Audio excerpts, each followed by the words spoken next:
All right, my friends, I talked to you a little bit before the recording, but we're going to introduce, or I will introduce Goethe's Faust today, and then spend about 10 minutes at the end talking about the midterm or the midterm essay prompts, which are going to look, several of them, 2 or 3 of them, a lot like the prelude paper prompts. All right, Goethe's Faust.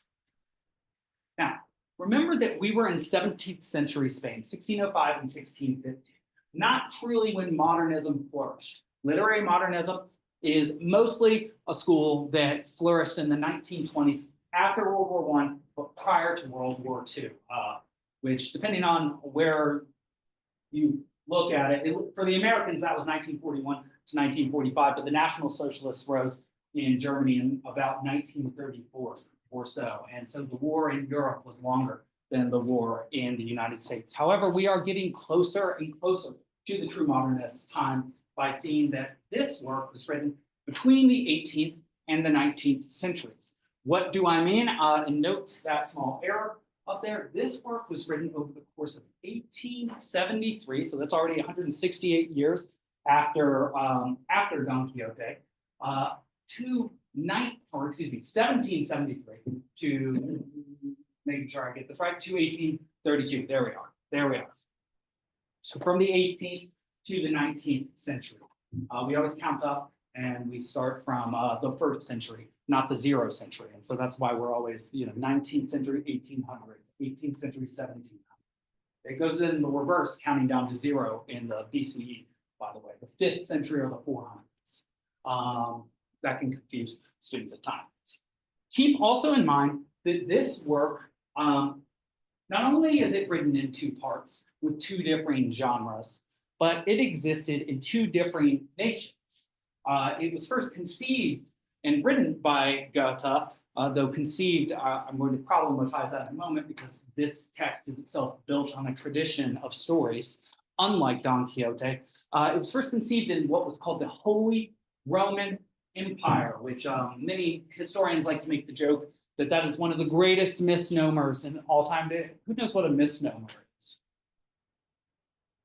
Is to misname something. And so they say that the Holy Roman Empire was neither holy, nor Roman, nor truly an empire. And that's sort of funny. But the Holy Roman Empire traditionally is basically German. And you should know that there are some political actors that don't exist anymore that used to surround them and give them some trouble. The Russians, still there, but there was the Austro-Hungarian Empire, very, very, very powerful, run by the Habsburgs, who would eventually have this degenerate cleft lip from inbreeding. And there were also the Ottoman Turks around too, who were a very powerful Middle Eastern group of individuals who came to prominence in the Middle Ages. They were very bellicose. They're like the Middle Eastern version, I would say, of Spartans, basically, the Turks. And in fact, that was why many of them were first integrated into the Muslim religion, because they were excellent fighters. In the same way that the Celts were first integrated into the Roman civilization, because they were very much larger than Romans and were scary dudes, basically speaking. They're like 6 foot tall, hairy Germans, and the Romans were themselves like 5'3", 5'4", and so they found these individuals very impressive. Turks were also very impressive individuals. In any case, so this text was written over 6 decades. It's like Leonardo da Vinci's Mona Lisa is the finished / unfinished great epic of a great artist. And I should really say that Goethe, just so you know, and you should know how to say his name, it is not Goethe, it is Goethe. Those with German backgrounds might suggest that I don't quite have the pronunciation down, but if you get close to that, you're basically doing as well as you can with English as your primary language. That said, in the pantheon of great authors, there are authors like Homer, who we saw mentioned at the very end of Don Quixote, the great singer of the Iliad and the Odyssey, 2 of the great epics in Greek. There's Virgil, the great writer of the epic Aeneid, which was itself written from the get-go and saved by Augustus Caesar from the flames, which Virgil wanted to consign it to because it was imperfect, perhaps a work of propaganda. There are figures like John Milton and Shakespeare in the English tradition, and of course Cervantes in the Spanish tradition. Goethe is himself, he is the German Shakespeare. And what's interesting and sad about that is that so many of you may have been exposed to a little bit of Shakespeare, but not to any of this mammoth, masterful writer. This writer who himself was also a scientist, a philosopher, a poet, and was very much what we call a Renaissance man. A Renaissance man that, unlike Cervantes, was successful almost his entire adult life. In fact, he came out with a work called The Sorrows of Young Goethe, which is a work of Romanticism, which is itself a school of thought that venerates being young and being not necessarily in love, but being passionate. And often love is a part of it, but really hates the idea of aging and death. And in The Sorrows of Young Goethe, a young, extremely gifted man, who's himself a figure of Goethe, who likes to drink coffee and read the Iliad and the Odyssey in ancient Greek, while apparently not needing to have a job, falls very in love with this middle-class woman named Locke, who is unfortunately already married. And so this young, gifted man, with so little on his plate, becomes more and more obsessed with this woman, the idea of this woman, and eventually takes 2 pistols from her husband and commits suicide. This set off itself a rash of suicides across Germany. So powerful was the gift of Goethe's pen. But it also turned him into an overnight success. So that every project he ever became a member of for the remainder of his life was almost guaranteed to be successful. In fact, he was visited by dignitaries like dukes, and I think even a king at some point. And very famously, he was even met by a scholar named Eckermann, and you can purchase this book called Conversations with Eckermann, who stayed with him the last years of his life and just picked at his mind and had many conversations and would report down what it was that Goethe had to say. Apparently, for all of his literary and philosophical insights, he was most proud of his scientific work. He had some thoughts on the metamorphosis, on the generation of plants. You can still buy this work, by the way. And he also had some interesting thoughts that are now clearly wrong, and yet he held to them very closely about the theory of colors and light, how light is. Very, very interesting sort of stuff. But he's very much, I said, a Renaissance man. We would also call that a polymath. Polymathes, learning, much learning, basically, to be a polymath. All right. The text was begun in the Holy Roman Empire. It was completed 25 years after its dissolution. Small point to say there is the modern nation state of Germany was not yet founded by 1832. It was founded in 1871, and so it was still sort of an unincorporated space, but certainly the Holy Roman Empire was no longer in existence. A lot happened at the turn of the 19th century, and let me just say a couple of these things so you can see that though the world was already changing quite a bit during Cervantes' time. We had the printing press, 1453. We had the Protestant Reformation, 1517. A little bit after his life, we have the fall of the Spanish Armada, but not during it. These are huge events. Well, what do we have now? In France, and to some extent due to what happened between the Brits and their colonies in on the American landmass, there was the death of the concept of the divine right of kings. Something you may have noticed in your own history is that so many of the kings and the czars and the monarchs that seemed to be in existence during the 19th, early 20th century all of a sudden disappear. There are figures like them.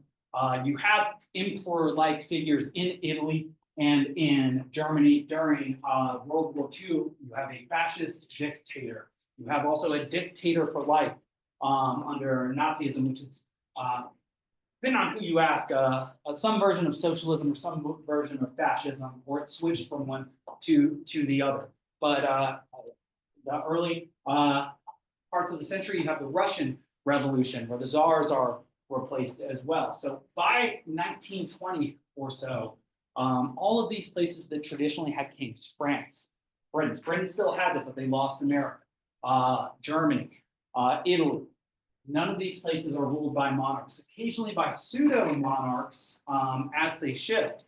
But that concept, which has ruled all of humanity for, as far as we know, all time, was starting to dissipate, starting to lose force in the international space.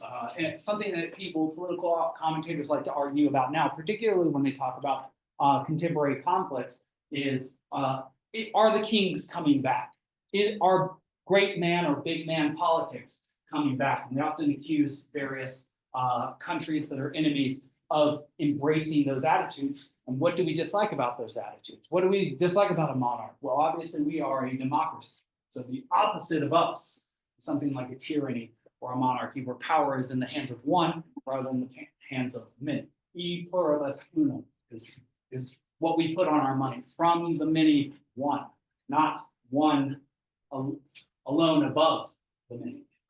In any case, we also experienced the violent origins of democracy through both the French Revolution, which was followed by what was called the Terror, and the deeds of Robespierre. Read Les Miserables if you'd like to see a lot of death and a lot of information about that. Victor Hugo. Also, of course, the American Revolution was extremely violent and was part of the way that democracy was first reestablished in the world. You know that it had, of course, been around in Greek times with the Athenians, been around in a republican form with the Romans, but it sort of disappeared prior to that. Amsterdam was moving towards it some in the 17th century, but I don't know how close they got to it during Spinoza's time, but he really thought that was a good idea. In any case, the French Revolution, Napoleon, and the Restoration, those are, that's what I was mentioning earlier. And when you read this play closely, you see that war is a major part of it. You'll also see that in The Magic Mountain, though it's subtly expressed. You are far away from war, but much of what is occurring during The Magic Mountain suggests that war is coming and that people are preparing for it. But we even have a scene called Before the City Gates, and the major character who's a soldier himself. We also know that there obviously was a plague during this time because the character of Faust, like Goethe, is himself a polymath. Not only is he a master of theology, of jurisprudence, a lawyer, but he's also a medical doctor. This is sort of thing one could be in the early 19th century. Those who were literate and studied and went to college often, they didn't just know one thing, they knew all the things there were to know. But you should also know, based on your reading, that the doctors were much less effective as well. And that even though Faust himself is venerated by the populace around him for having treated a plague and for himself not having caught the plague, that he knows that the alexipharmacs, the potions that he granted to the individuals, that they hurt as much as they helped. Remember that quote I shared with you in paraphrase about doctors from Cervantes, that they not only get to kill people, but they get paid to kill people. That idea is underlying this representation of Faust, that though he is treated as one that heals, in fact, more often than not, he did not live out the maxim of doctors that we have them speak in the Hippocratic Oath these days. He did harm. He did not do no harm. That's what they have to promise to do, by the way. Do no harm. I would say that that's a good initial standard for one to have. In any case, there is a subversion of religion within this text. Though there is a character of God, there are archangels and a devil, mostly in the prologue in heaven, but then Mephistopheles, who is a figure of the devil, acts throughout the play. In some ways, this would seem to be very Christian. There's a devil, there's a God. The devil claims that he always wishes to do ill, but ends up doing good. There's theology underlying that notion, the notion that the devil is sort of not a pole to God, but is a lesser angel version, that no matter how much evil or bad one intends to do, that the nature of the world and the cosmos is good and is determined to be good, even if one is oneself determined to do as much evil as possible, as represented by the figure of ultimate evil, the devil. But he's also given voice. He also acts as a character. He also is allowed to do such things for Faust that they negatively affect the lives of others. In fact, because of things that Mephistopheles does with Faust after engaging in a Faustian bargain, which is to make a deal with the devil. The love interest of Faust, sometimes called Marguerite, sometimes called Gretchen, this is very sad, loses her mother, who's poisoned, loses her brother, who's killed in combat to defend her honor, very like Mercutio, Juliet, and Romeo, or excuse me, not Mercutio, but Tybalt, her cousin, who's killed by Romeo. That complicates the relationship. She's in love with Romeo, but then kills her cousin, who's like her brother.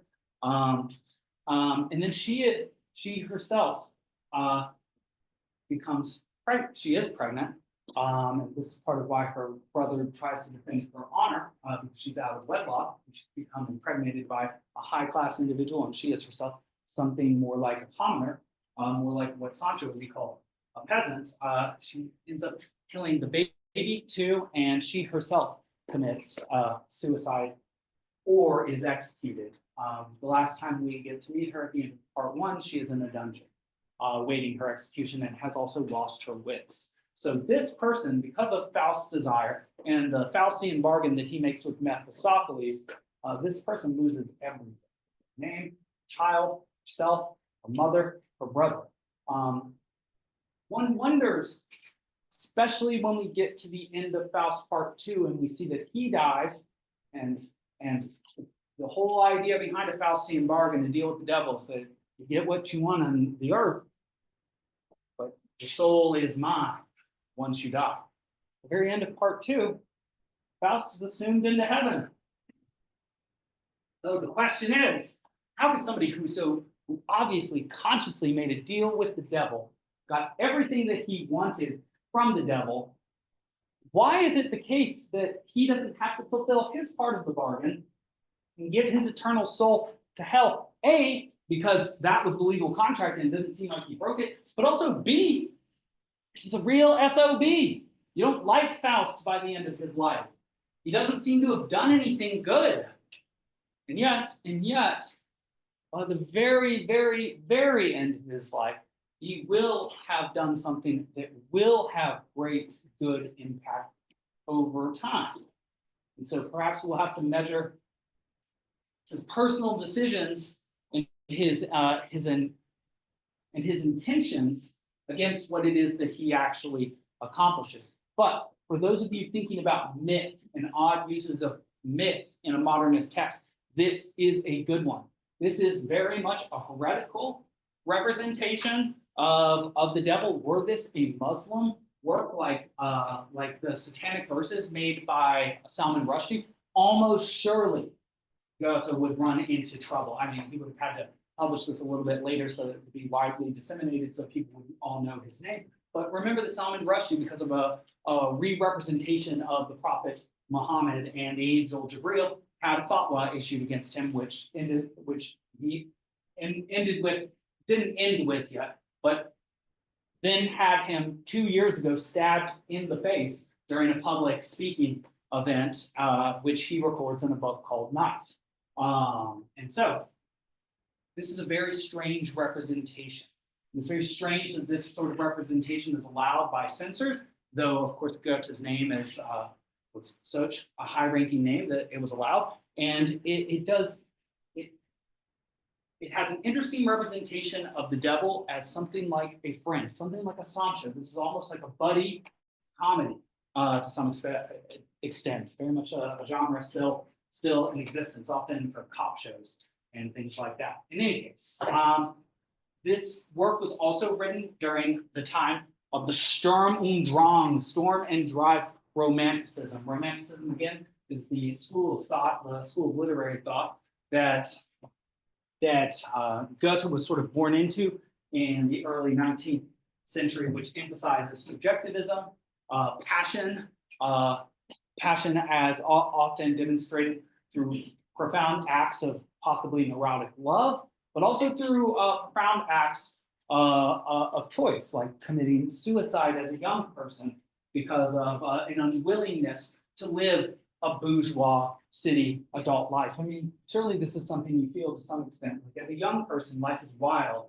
and passionate, and to some extent, unplanned, and there's sort of a degeneration to become an adult and to just go to work every day, and then to be so tired at the end of the week that you don't even want to go out and stop having deep conversations with people, and then you get old, and then you're old, and nothing is as sweet as it was when you were younger. Relationships, the tastes of things, nothing that fulfilled your desires fulfills it in the same ways. Ideally, we hope there's something that replaces that, and yet for the Romantics there was not. There was your youth, and then there was, to some extent, nothing. And I would say that there are a couple lifestyles that are very prevalent today that have developed over the last 200 years that are very, very, very much based on Romantic notions of venerating being young, and really, really, really rejecting aspects of nature like reproduction and aging and death, which are tied together, right? Were it not the case that the fact that humans reproduce is a major proof that humans obviously die, right? Just like any seeded creature, it reproduces itself because its longevity is not eternal. In any case, yes, and this last little bullet square right here, I should probably mention, there's a replacement of seeking God with seeking experience or freedom in nature. During the 19th century, there was an explosion in knowledge and in learning and the creation of universities and university curricula. And this is right on the heels and contemporaneous to some extent with the philosophical system, not system, but way of thinking called the Enlightenment. And I always have to mention this, that the Enlightenment comes after the Dark Ages, which is a pejorative name for the Middle Ages. But notice that after darkness comes light, that even though this is supposed to be a rationalist, non-sacred, secular way of looking at things, it's still based on Christian imagery. Let there be light, as it were. And so, Faust himself emphasizes, showcases, represents the modern intellectual person. He studied law, he studied theology, he studied medicine, he studied philosophy, he studied everything there is. And yet, he finds himself dissatisfied. Because as a modern individual, he is not himself a believer in God. He's so much not a believer in God that when he is faced with the figure of the devil himself, he agrees. And I want you to think about such an agreement. He agrees to sign his soul in blood, these folktale motifs, to the devil, knowing what? That he can have whatever he wants during his physical, mortal life, but that if there is a devil who can do devil magic and sorcery, then there must be a hell. Then the theology that Faust knows to some extent must be accurate, that there must be an immortal aspect to himself. And so the fact that he would make the choice as an intelligent person to get his mortal life, to have his mortal life completely subject to his desires, to be able to pursue girls when he wants to, be able to pursue the idea of Helen, who is herself the idea of ultimate feminine beauty when he wants to be able to advise kings and create gold from nothing like an alchemist. He acquires all of these powers. And yet, what is the meaning of attaining all of these powers if you only do it for a short amount of time, followed by an eternity of imprisonment and enslavement? So he represents this new intellectual who does not believe in God, who is looking for a replacement. Something that the God idea does in religion is it gives people purpose and existence. It gives them a manner of being in order to achieve an ultimate reward or ultimate punishment based on the merit of their actions or their faith. I mean, the faith in acts is a big question within Catholic theology. Once that notion disappears, a major question occurs to one. How ought I live? What ought I live for? What is the purpose of living? These are difficult questions to answer on one's own.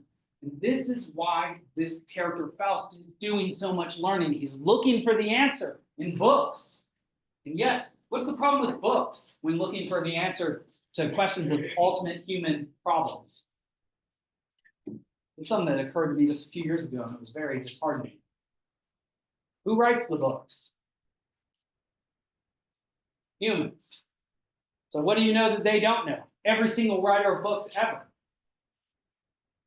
What death is like. What it's like after death.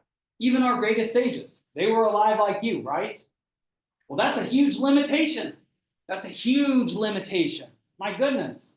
Even if it is the fact that certain texts are handed down from a metaphysical being through the hands of humans, the fact that these texts have to pass through human hands and then be copied and recopied imposes a limitation on the truth value of what one is receiving. Again, I'll direct you to some 17th century biblical scholarship by Spinoza, where he talks about the state of some of those decrepit works. We have like 1,000 manuscripts of the Bible, and none of them are the same. For example, that's just a little bit of biblical criticism right there. And so some people think, well, then what is the correct word of God? And there are many councils that work very hard to try and determine this sort of thing. And so I'm not trying to cast aspersions on it so much as to say that the question is extremely complicated the farther you go into it. In fact, you have red letter texts now. There have been councils where individuals have, or scholars in convention with each other, have attempted to figure out exactly which words in the New Testament did explicitly come from the mouth of Jesus. So there are people working on all ends. All that goes to say is that this man is seeking something, and that he is willing to look in odd places for his answers. In fact, in the very first scene in his study, night, as it's called, the fourth scene is called study, back into his Gothic chamber. He what is it that he's attempting to do? Some of you may have done before to some extent, especially if you were Gothic or a Wiccan. I don't know if any of you are Wiccans. Any of you know what Wiccans call themselves? Practitioners? Sometimes they call themselves witches. It is a nature religion, and sometimes they engage in magical practices. This Faust character, for all of his learning, we find him basically in front of a Ouija board. He even has a circle of salt, and he is summoning a demon to himself, and he thinks that he's going to be able to enthrall this demon. And the demon actually said something that really upsets Faust. Faust, again, maintaining a prejudice from an earlier time, thinks of himself in the way that a religious person would define himself. He thinks of himself as the image of God, the maker. This is a very powerful way to see oneself. And a lot of notions of human dignity come from the idea that we share the image of God, whether in the Jewish, the Christian, the Muslim tradition. Various other traditions have similar ideas themselves. But the demon that he summons calls him puny and pathetic. This shocks Faust's image of himself. And to some extent, this represents man's shock at discovering that we are not the center of the universe. And now, even if some of these modern individuals, they eschew religion because of the new powerful tools in science, and these discoveries have come about that have taught them so much about the nature of the world, and yet in the nature of the world changing and its place in the universe changing, so does the value of human life. So does the value of what a human is. All of this is tied together and in flux. So if I live now in a world that's just on the periphery of a cosmos with millions and millions of stars and planets, am I the single greatest creature that has ever been created by the single greatest being that has ever been created? Well, if I'm this Faust character who studies theology and philosophy and has seen all of these people die because of my own mistakes, I don't know that I, as him, as this new modern, would believe the old stories. And in so questioning the stories, I question what it is I am. And the demon makes him question this because it says you're actually puny and pathetic. And this is like a scientific rationalist perspective of what a human is. just this soft, mushy thing without an exoskeleton. It's pretty long compared to dogs, not as long compared to tortoises. Basically, I'm not actually saying this, y'all. Basically, this primate with some funny colored hair. And that's more of a scientific rationalist way of seeing a human, not a theological, political way of seeing a human as a creature with ultimate dignity that is worthy of ultimate respect, that should be treated as I wish to be treated myself, and it, in fact, partakes of the divine, partakes of God. Well, if the notion of the divine, as Nietzsche says, if God is dead and we killed him with a hammer,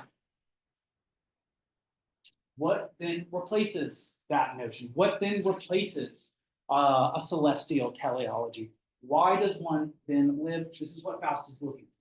And this is what Faust is not yet finding. And this is what he looks for in seduction. This is what he looks for in riches. This is what he looks for in trying to plan the future. And he is supposed to be a representation of us.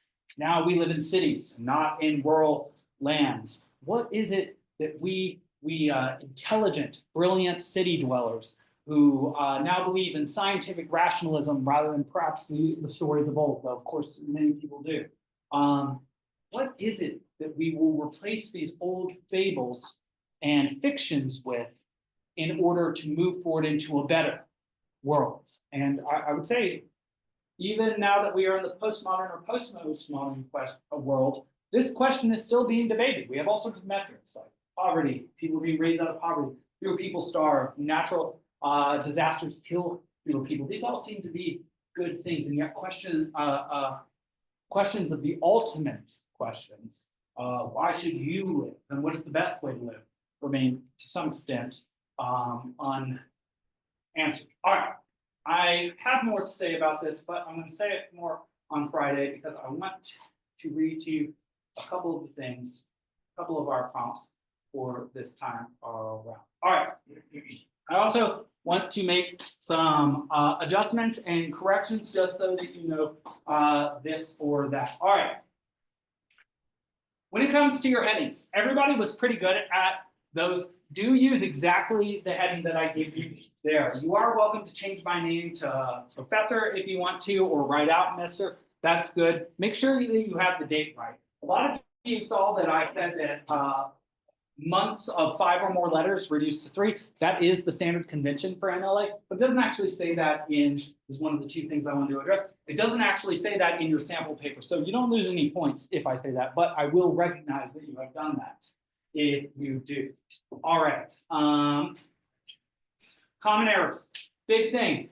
People would miss the heading or they would misspace the heading. Remember that you only need a single double space between anything in your essay. Single double space between your name and then my name, single double space between the end of your heading and the title, single double space between the title and the body paragraphs, single double space between works cited and your first work cited. Remember to indent, but only indent after the first line during your works cited page. You indent the first line of your body paragraphs in your essay itself. So there's a small change there. Spacing between paragraphs, often students include an extra space there. Either it's because they want to meet the spacing requirements of the essay, or they just figure that an extra space is required. I know because you've indented your paragraphs that is a new paragraph. I don't need an extra space. Make sure that you include a title and make it a descriptive title. You don't need to include the title of the assignment. Midterm paper. I don't need that. I know it's midterm paper because of where you submit it to the midterm paper assignment part of MOOC, which will appear soon. Descriptive titles. Tell me what you're going to write about. Magic and Delusion and Don Quixote. If you want to write a really good title, add a little subtitle, colon. I don't know how to, maybe a pun. Puns are often very good, or like the magical mystery of Don Quixote.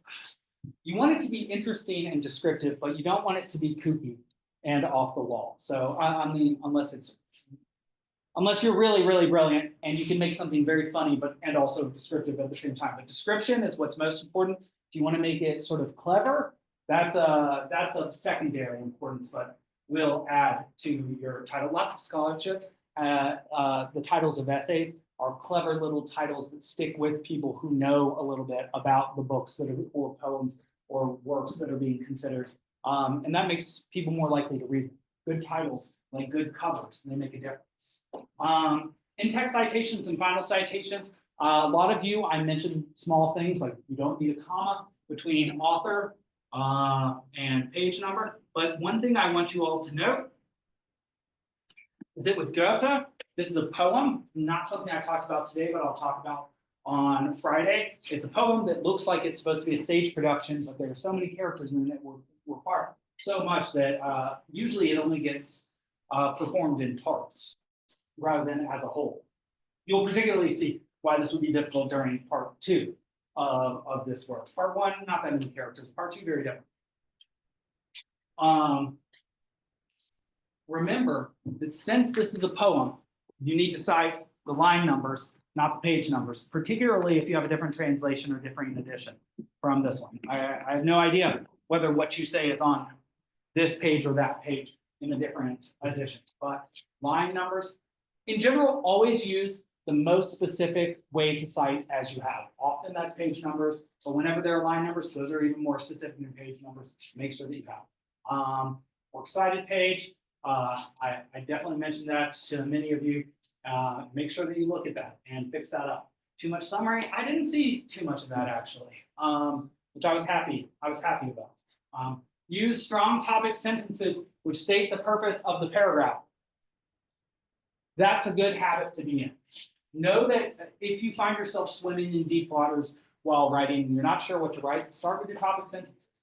This is what I want to prove, or this is what will be proved in this paragraph, or this is what will be considered in this paragraph, or this will be inquired into, or this will be studied. Like a marquee, the topic sentence tells me what's there. And then you get into what's there with your remaining sentences. And then at the end you conclude and transition to your next point. And again, choose quotes which support your position as evidence. This is a skill and takes effort. Certain students find quotes that when I read them, I think, oh my goodness, this you barely even have to argue for this point. You chose a quote so well. Whereas some students, they really try and take a bloodless corpse and bleed as much from it as possible. They're like, this quote kind of looks like it might help a little bit. I think I could argue that. Don't put yourself in that position. Find the quotes that help you. And if you're having trouble finding one and it's not the day before an essay is due, contact me. Mr. Schmidt, I know this is in there. I know I read this. Can you help me find it? I'll probably say yes. Or I'll be like, I don't remember that in the text, and that might help you too. But find quotes which do actually help you. If you have a quote that says what you need it to say, it's like if you play tennis or baseball, it's like getting good contact where it just feels different, looks different. Like, wow, this is pretty good. Good. That's where I want you. All right. 5 prompts, just like the first time around. First one is basically the exact same as last time. Use David Damrosch's article or his book of the same title on JSTOR. Do make sure to distinguish between them. They have the exact same name, so make sure you quote from the right one. Don't make that mistake. I've had several students over time make that mistake, then come to me and say, you know, that's easy to make that mistake. And I say, yes, but you're the one looking at these citations. You need to do it, cite them correctly. But do note that. In the first lecture or presentation, what is world literature? Make an argument for why 2 of the works we have studied this semester, in this case, that'll be Don Quixote, Faust, or Notes from Underground. I will put the 2 lectures that I have on Notes from Underground on the Moodle so that you have access to those if you would like to write about them, because particularly number 4 relates to Notes from Underground. It is a very short text, so I'm asking not only about parts 1 and parts 2 with modernist novels, but length. I'm just going to jump to 4 really quick. What is the importance of the length of a text to its status as masterpiece? I think this is really interesting, especially to young people. You still care about the length of texts. Is it long or is it short? You probably think a longer text, like a longer essay, like a longer harangue, has more in it and is probably better. Is that true?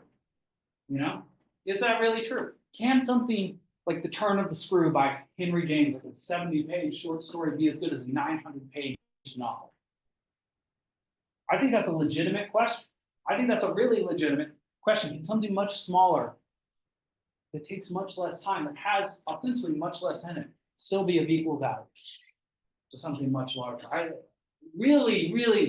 I very rarely get in-depth exploration of this idea, but I would love for some of you to really explore it, because it's like, yeah, you know, this thing is so small, this thing's so big, and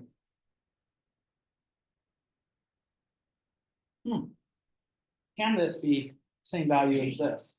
Even though, you know, it's sort of like looking at money. Like if you went down to Argentina and they gave you like 1 million of their Argentinian pesos, and you're like, wow, this is the most money I've ever had in my hand. It's like, well, it's the most amount of bills that you've ever had in your hand. It's actually like $70. And it's like, how can this only be equal to this? And so these questions of transmutation and equivalency are ones that we deal with every day, like when you give your money to people for things that are not money. In any case, 5. Describe the similarities and differences between Faust and Don Quixote's respective love interests. They're very different, but they're very similar too. Dulcinea versus Marguerite and Helen of Troy. Describe the relationship between Don Quixote, Dulcinea, magic and delusion. Some of you will be very much ready to do that. Describe the relationship between Faust, Marguerite, magic, Helen of Troy, and projection, and which pair has the more modern relationship. You will want to cite a modernism definition whenever I ask you about what's modern. Don't just tell me characteristics of modernism. Show me what modernism is based on a scholar and root your analysis in that. I can't just discard you if you do that. If you say modernism is about perspective and this and that, I'd say, says who? You say, says Maurice B. in print. And I say, whoa, okay, sure.